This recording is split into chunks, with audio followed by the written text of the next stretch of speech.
We are anonymous. No faces, no flags, no permission slips. Here is the moment Trump never plans for, the moment people stop being scared. Trump's ICE just met their match as the Black Panthers return. It is going to be a long slog, but resistance to Trump's ICE goon squad is growing in so many different ways, in so many different places, and in so many different voices.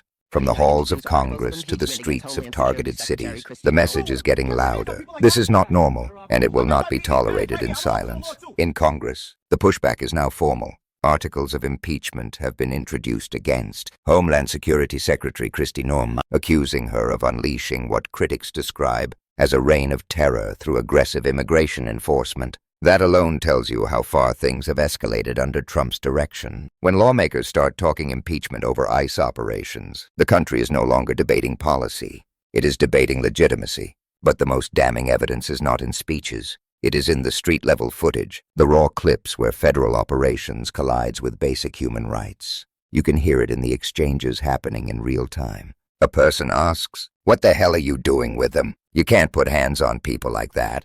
And the answer comes back like a threat. "Stand back, sir.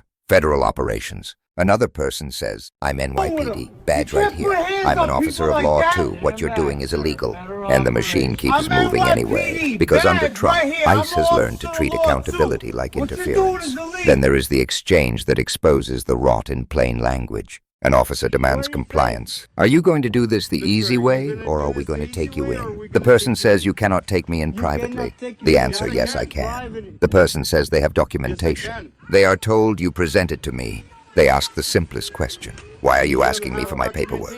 And the answer is the quiet part, spoken out loud, "Because of your accent." The person fires back, "You have an accent too." And then the interrogation digs deeper. "Where were you born, sir? Where were you born at?" And when the questions are done, the command arrives like a conclusion that was decided from the start. "Put your hands behind your back."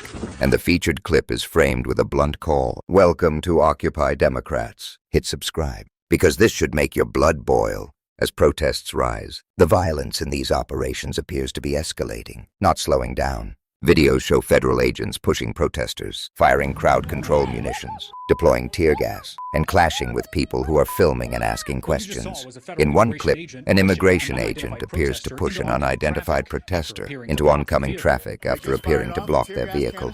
In others, the tension surges into physical confrontation, the kind that turns a street into a powder keg. In Minneapolis, the powder keg exploded after an explosive week for ICE. A woman named Renee Nicole Good, 37 years old, was shot and killed by an ICE officer during an enforcement operation.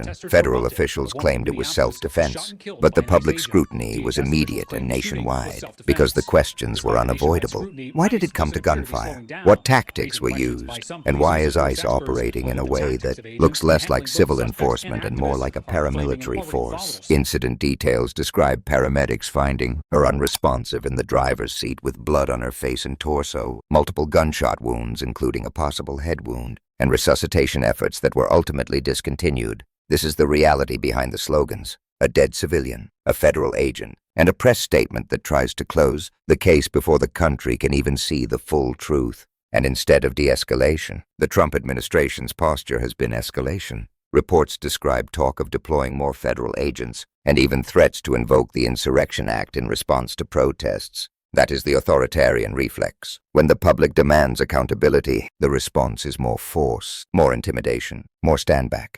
More videos followed. One described a disabled U.S. citizen, Alia Rahman, saying she was dragged from her car by immigration officers, her window broken, her seatbelt cut, her pleas ignored. Other reporting described men saying they suffered permanent eye injuries from projectiles fired during protests. Investigations and watchdog reporting reviewed footage showing aggressive restraint tactics and warned they can be dangerous, the kind of tactics that inflame volatility and increase the risk of serious injury for everyone in the street, including bystanders. This is not just about one incident. It is a pattern, and the pattern is why resistance is spreading. In Oregon, video from 2025 showed federal officers slamming a protester to the ground outside an ICE facility, with DHS describing it as a targeted arrest, while critics questioned the force used. In Illinois, officers shot pepper balls from a rooftop of an ICE facility at a protest, hitting a pastor, while officials claimed warnings were ignored and the pastor denied wrongdoing. Again and again, the same script: force first, justification later, and the people left to argue with press releases. Now the story turns to Philadelphia because Trump's ICE should think twice about showing up in Philly expecting the same fear response. In Philadelphia, officials have warned that if federal agents commit crimes, they can be arrested and prosecuted under local law. The message is simple: a federal badge is not a permission slip for criminal conduct. And in this moment, a direct message to ICE came from a group Americans have not heard from in this way since the 1960s. On October 15, 1966, the Black Panther Party for Self-Defense was founded, with a mission centered on justice for African Americans and oppressed communities, and on confronting state violence with community organization. The original movement remains controversial, but the symbol is unmistakable: a community refusing to be passive in the face of brutality. Now reporting and footage describe members of a group identifying as the Black Panther Party for Self-Defense appearing at an anti-ICE protest at Philadelphia City Hall following the death of Renee Good. Their message, in broad terms, was that ICE should be held accountable, that communities should protect each other, and that fear should not be the public's default posture. They talk about community patrol, about watching interactions with police and ICE, about holding power accountable, and about a mentality that refuses to accept slave catcher politics as the new normal. The chant lands like a verdict: all power to the people, no power to the pig.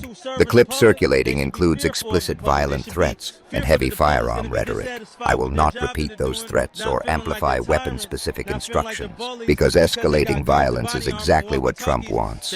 Violence becomes his excuse. It hands him justification to crack down harder, to label entire movements as criminal, and to bring more militarized power into the streets. That is not resistance. That is a trap. But the return of this symbol matters because it signals something Trump cannot control: backlash. The harder he pushes ICE into neighborhoods, the more he radicalizes public opposition. He is manufacturing the very resistance he claims to fight. Trump thrives on conflict because conflict is cover. Conflict lets him point to chaos and say, "See, we need more force." Conflict lets him describe protesters as threats, while his agents shove people, deploy gas and fire projectiles. Conflict lets him treat cities like occupied zones and call it law enforcement. But legitimacy does not survive that forever. Power that relies on intimidation is not stable power. It is desperation. And the proof is what we are watching now. Lawmakers moving against his DHS leadership, prosecutors drawing lines, journalists obtaining records, watchdogs reviewing footage, and ordinary people filming everything so the truth cannot be buried. That is the match Trump's ICE is meeting. Not a single group, not a single city, not a single confrontation, but a widening network of documentation, legal pressure, political consequences, and community solidarity. And the resistance has 1,000 faces. In Minneapolis, people refused to go home. They pulled what some called a defiance all-nighter, staying out late to keep eyes on the streets, to make it harder for abuses to happen unseen, and to remind each other that fear only works when you're isolated.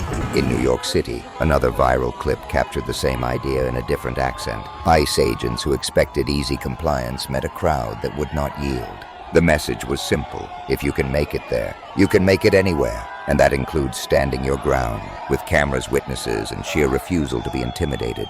Please like, share, and by all means take care. Batter up. Heat. Heat. So here is the direct message Trump cannot spin away. You do not get to turn America into a dragnet and call it justice. You do not get to profile people for how they sound and call it security. You do not get to shove people into traffic and call it procedure. You do not get to kill a woman and close the story with the word self-defense. You do not get to hide behind the word federal like it is a crown. We are anonymous. We do not ask you to be violent. We ask you to be relentless and useful. Record what you see. Share verified reporting. Support legal aid. Show up peacefully. Demand accountability from your city and your representatives. Protect your neighbors with solidarity, not bloodlust. And do not let Trump's noise convince you that cruelty is inevitable. If this makes your blood boil, turn that heat into action. Like the video, share it, subscribe, and keep your eyes open, because the next clip is already being filmed today.